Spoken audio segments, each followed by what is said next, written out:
अस्सलाम वालेकुम to all. उम्मीद करता हूँ आप सब खैर आफियत के साथ होंगे। आज की क्लास को हम कंटिन्यू करते हैं अपने लास्ट टॉपिक से। लास्ट टॉपिक के अंदर हमने जो काम किया था उसके अंदर हमने रेजोल्यूशन ऑफ द वेक्टर्स की बात की थी, यानी आप वेक्टर्स को कैसे रिजॉल्व करेंगे, जिसके हवाले से मैंने उसके नोट्स डेवलप कर दिए थे जो आपकी स्क्रीन पे हैं। आज की क्लास के अंदर हम बात कर रहे हैं स्टार्ट एडिशन से, वेक्टर्स एडिशन से। मान लें हमारे पास दो वेक्टर हैं, एक है v1 नाम का और दूसरा है हमारे पास v2 नाम का। इन दोनों वेक्टर्स को आप आपस में ऐड करें। लेट्स से ये v1 का एंगल θ1 है, इसका एंगल θ2 है। सबसे पहले v1 आया, उसने एक एंगल बनाया, उसके बाद v2 आया, उसने θ2 का एंगल बनाया। जैसे अभी हमने ऊपर किया था हेड टू टेल रूल, यानी head of the first vector coincide with the tail of the second vector. इसी तरीके से ये हमारे पास एक रिजल्टेंट है, जिस रिजल्टेंट हम कह रहे हैं आर, जिसमें हेड टू हेड ओवरलैप्ड होगा, टेल टू टेल ओवरलैप्ड होगी। अब जरा देखिएगा v1 का प्रोजेक्शन v1 x कहलाएगा चूंकि ये x एक्सिस पे है, और यहाँ पे इसका प्रोजेक्शन आएगा जिसको हम v1 y कहेंगे। ये v1 y लिखा हुआ है।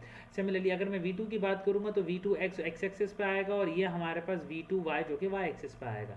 और वैसे ही जब मैं रिजल्टेंट r की बात करूँगा तो r को भी मैं x एक्सिस पे लिखूंगा जिसको मैं आर एक्स कहूँगा, और r को मैं y एक्सिस पे लिखूंगा जिसको मैं आर वाई कहूँगा।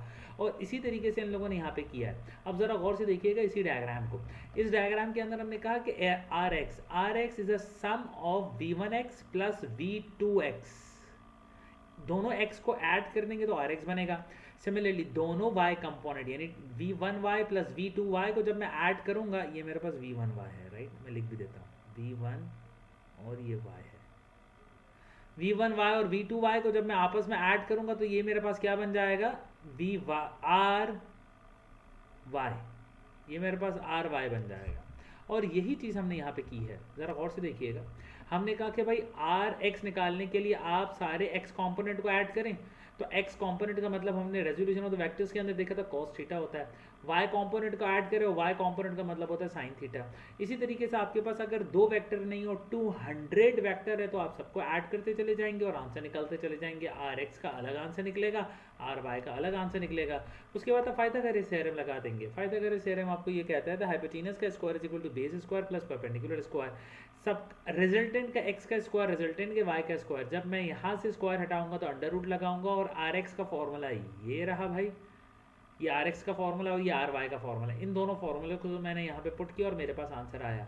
सिमिलरली जब मैं उसके डायरेक्शन की बात करूंगा तो मुझे पता है कि direction is equal to tangent theta and tangent theta is equal to R Y, यानी perpendicular dividing by base. Perpendicular Y है, बेस एक्स है, थीटा थीटा अपनी जगह पे रहा, टेंजेंट उधर चला गया तो यहाँ पे आया टेंजेंट इनवर्स का R Y dividing by R X, यहाँ से हमने निकाला।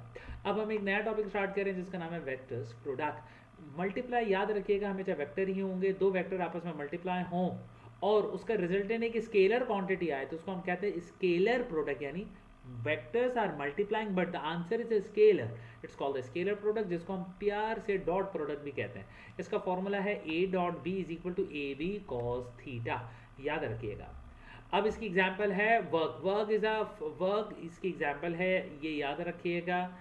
इसकी example work is equal to force into displacement. Force और डिस्प्लेसमेंट जब आपस में मल्टीप्लाई होती है तो उसका आंसर आता है वर्क। अब हम बात करते हैं दूसरे प्रोडक्ट की जिसको हम कहते हैं वेक्टर प्रोडक्ट, यानी when two vectors are multiply and the answer is again a vector quantity is called the vector product and it's also called the cross product also। इसके अंदर a cross b is equal to ab, याद रखिएगा sign का formula लगता है। और इस case में जो हमारे पास n है वो है डायरेक्शन का, याद रखिएगा। जहाँ पे मैं इंपॉर्टेंट लिख रहा हूँ इट्स वेरी इंपॉर्टेंट। अब जरा देखिएगा ए बी, इस केस के अंदर इसका रिजल्टेंट ऊपर की तरफ है। जब मैंने इसको उल्टा दिया यानी b मल्टीप्लाई बाई ए किया तो अब इसका रिजल्टेंट नीचे की तरफ है। इसका मतलब हम ये कह सकते हैं कि A B is not equal to B A in case of the cross product, in case of the cross product. और ये उसकी कुछ कैरेक्टरिस्टिक्स हैं। यानी अगर मैं डॉट प्रोडक्ट की बात करूं तो dot product is scalar product, A dot B is equal to B dot A के बराबर है, कोई टेंशन की बात नहीं है। बट ये वेक्टर प्रोडक्ट यानी क्रॉस के लिए ज़रूरी नहीं है। अब यहाँ पे ये पूरी डेरिवेशन है, इसको आप स्किप कर सकते हैं। आई बिलीव कि आपको ये फॉर्मूला याद रहना चाहिए। A dot B is equal to A का एक्स बी के एक्स के साथ, ए का वाई बी के वाई, और ए का जी बी के जी के साथ मल्टीप्लाई होगा। ए डॉट बी की बात कर रहा हूँ, सारे एक्स आपस में मल्टीप्लाई होंगे, सारे वाई और सारे जी आपस में मल्टीप्लाई होंगे। मगर अगर इसी चीज़ को मैं क्रॉस प्रोडक्ट के साथ मिलाऊं तो क्रॉस प्रोडक्ट इतना सिंपल नहीं है मेरे भाई। क्रॉस प्रोडक्ट सॉल्व करने का एक फॉर्मूला है जो कि मैंने आपके साथ यहाँ पे शेयर किया हुआ है। लेट्स से कि हमारे पास मैंने ऊपर एक मैट्रिक्स बनाया है जिसके अंदर मैंने यहाँ पे लिखा है, एक मैंने मैट्रिक्स बनाया है, उस मैट्रिक्स को मैंने यहाँ पे लिखा है, एक मैट्रिक्स बनाया जिसको मैंने यहाँ पे लिखा है वो है ये रहा। I J K are the unit vector, A X A Y and A Z जो आपके पास आ गए, इसको बड़ा कर देता हूँ क्या आपको नजर आ जाए, A X A Y A Z, B X B Y B Z. जब मैं आई को फोकस करूंगा, जब मैं आई को फोकस करता हूँ तो उसके कॉलम उसकी ड्रॉ को छोड़ दूंगा तो मेरे पास बचा ए वाई इंटू बी जी लिखा हुआ है। फॉर्मूला में बीच में माइनस आता है, माइनस लगेगा, बी वाई इंटू ए जी ये लिखा हुआ है। फिर मैं जब जे को फोकस करूंगा तो जे के कॉलम उसकी रॉ को छोड़ दूंगा तो ए एक्स मल्टीप्लाई बाई बी जी होगा, बी एक्स मल्टीप्लाई बाई ए जी होगा। सिमिलरली जब मैं के को फोकस करूंगा तो इसके कॉलम और इसकी रॉ को छोड़ दूंगा तो मेरे पास बचेगा A X into B Y minus B X into A Y, right. तो ये मेरे पास फॉर्मूला रहेगा और इसको आपको याद करना होगा, और जो कि मैंने यहाँ पे लिखा हुआ भी, it's a important formula, right. अब हम नीचे आ जाते हैं। हमने कहा कि चले example of the vector product की देते हैं, तो example of the vector product है हमारे पास torque. Torque is defined as turning effect of the force. इसके अंदर R is the momentum and F is the force, और जो यहाँ पे एक एग्जाम्पल के तौर पे सॉल्व हुआ हुआ भी है। अब बहुत बेसिक और बुनियादी डेफिनेशंस हैं जो कि ऑलरेडी हमें पता है, जैसे कि speed is distance dividing by time, velocity is displacement dividing by time, यहाँ पे डिस्प्लेसमेंट होना चाहिए, ये डिस्प्लेसमेंट होना चाहिए, राइट, इट्स डिस्प्लेसमेंट, डिस्प्लेसमेंट, ये है displacement, displacement dividing by time, और acceleration is velocity dividing by time. Average speed का मतलब आप लेट से एक जगह से दूसरी जगह पे जा रहे हैं, आपकी total distance dividing by total time is called the average speed. Uniform speed का मतलब है कि आप एक ही स्पीड के अंदर कंटिन्यूसली मूव कर रहे थे, आपने अपनी गाड़ी की स्पीड को चेंज नहीं किया था। मान लें कि आप एक जगह से दूसरी जगह पे जा रहे हैं, आपने पहली स्पीड दी थी 10, फिर दी 20 और फिर दी 100। तो जिस टाइम पे आपने 100 स्पीड दी और उस टाइम पे जब आपने गाड़ी के मीटर को देखा, at that instant is known as instantaneous velocity. Instantaneous velocity का मतलब है पल भर के लिए, पल भर का मतलब जस्ट आपने थोड़ी देर के लिए मीटर को देखा, when the time is approximately equal to 0।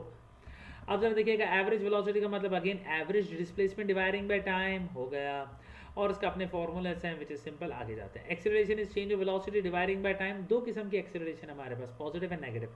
Positive acceleration का मतलब है स्पीड अप होना, नेगेटिव एक्सेलरेशन का मतलब है ब्रेक लगाना। यहाँ पे मैं लिख देता हूँ ब्रेक, ब्रेक लगना गाड़ी की, और एक्सेलरेशन का मतलब एक्सेलरेटर पे पाँव दी और स्पीड अप होना, यहाँ लिख देता हूँ speed up, speed up,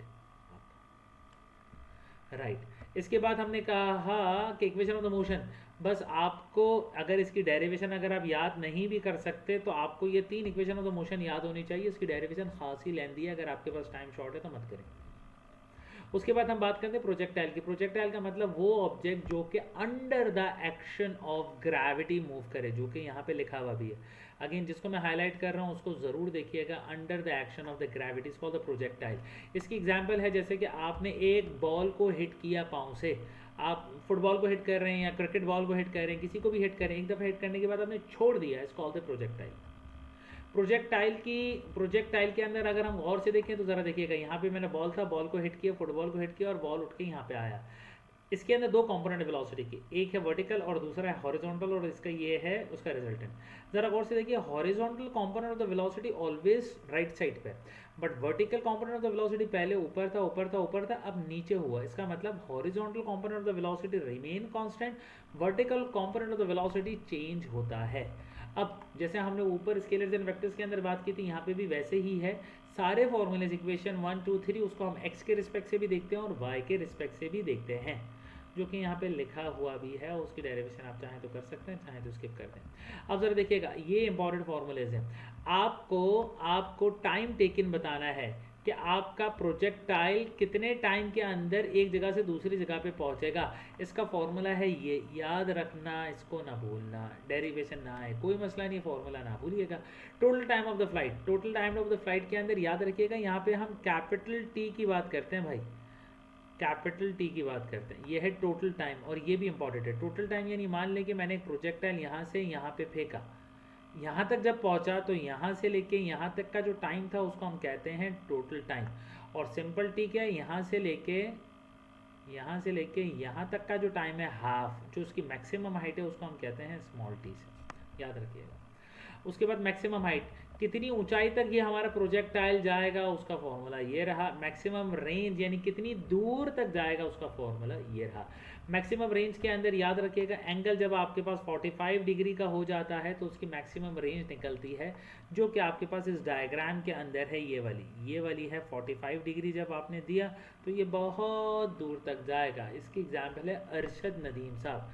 Arshad Nadeem साहब, राइट। यहाँ पे हम चाहें तो अरशद नदीम साहब को पेस्ट भी कर देते हैं ताकि आपको सॉल्व करते वक्त मज़ा आए। ये हमारे अरशद नदीम साहब आ गए। उसको मैंने लिया वेरी स्मॉल और यहाँ पे मैंने प्लेस्ड कर दिया ताकि आपको ये प्रोजेक्टाइल की एग्जांपल में नज़र आए कि इन्होंने जो एंगल जो लिया होगा वो 45 डिग्री का एंगल लिया होगा, तब जाके वो बात निकली। ग्राफ ज़रा देखिएगा, टाइम कंटिन्यूसली इंक्रीज हो रहा है बट आप अपनी डिस्प्लेसमेंट चेंज नहीं हो रहा है, इसका मतलब आप रेस्ट में। डिस्प्लेसमेंट चेंज हो रहा है मगर straight line, is called uniform. Displacement तो चेंज हो रहा है और टाइम भी बढ़ा है मगर कर्व है, इसका मतलब है वेरिएबल। इसके अलावा रेंज, हॉरिजॉन्टल डिस्टेंस, प्रोजेक्टाइल के केस के अंदर ट्रेजेक्ट्री। ट्रेजेक्ट्री का मतलब है पाथ। ट्रेजेक्ट्री का मतलब है पाथ, किस पाथ पे आप चल रहे हैं, ये है पाथ। यानी प्रोजेक्ट्री यानी जब मक्खी घूमती है या फिर आपने बॉल फेंका तो बॉल किस डायरेक्शन के अंदर गया, it's called trajectory. Range, time of flight, maximum height, velocity, impact point यानी जिस पॉइंट पे आके वो ज़मीन के साथ, ग्राउंड के साथ इंटरैक्ट करेगा उसको हम कहते हैं इम्पैक्ट पॉइंट, जो कि यहाँ पे मैंने हाईलाइट भी किया हुआ है। प्रोजेक्टाइल की कुछ एग्जांपल्स हैं, देख लीजिएगा। इट्स सिंपल, स्पोर्ट्स के अंदर भी होती हैं, it's simple. Physical experiment, astronomy के अंदर भी होती हैं। इनिशियल वेलोसिटी 0 हो सकती है, बिल्कुल हो सकती है। कब हो सकती है, जब आप एक रखे हुए ग्लास को ड्रॉप करें। टेबल पे ग्लास रखा हुआ है, फिलहाल 0 के अंदर है, मगर आप उसको अगर धक्का देके गिराते हैं तो अब उसकी वेलोसिटी इंक्रीज होगी और एक्सेलरेशन उसके अंदर पैदा होगी। ये वही सारी चीज़ें कि डायरेक्शन इंडिपेंडेंस, टाइम डिपेंडेंट, जो हम ऊपर करते हुए आए हैं, सिर्फ इसको रीड करिएगा एंड मूव ऑन। हमारे पास area, positive area, negative area और मैग्नीट्यूड ऑफ द एरिया याद रखिएगा। Area under the curve, area under the curve के अंदर हम क्या कहते हैं कि area under the curve is defined as area under the curve. Let's say कि मेरे पास अगर इसकी कोई पिक्चर है तो मैं यहाँ लगा देता हूँ। एरिया अंडर द कर्व, मैंने यहाँ पे इसकी एक पिक्चर लगा दी, ये लीजिएगा। Area under the curve, area under the curve याद रखिएगा, ये हमेशा किस चीज़ को रिप्रेजेंट करता है, डिस्टेंस को रिप्रेजेंट करता है। Area under the curve represent a distance, जो कि यहाँ पे मैंने मेंशन भी किया हुआ। Positive area, negative area etcetera, right. उसके बाद अगेन हम कमेंट्स पे आ गए और हमने अपनी पेंसिल ले ली।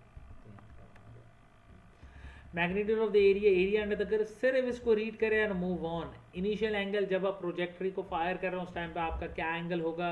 मैक्सिमम हाइट लेने के लिए जैसे मैंने आपको पहले बताया था कि 45 डिग्री का एंगल बेहतर है, एक्सेट्रा।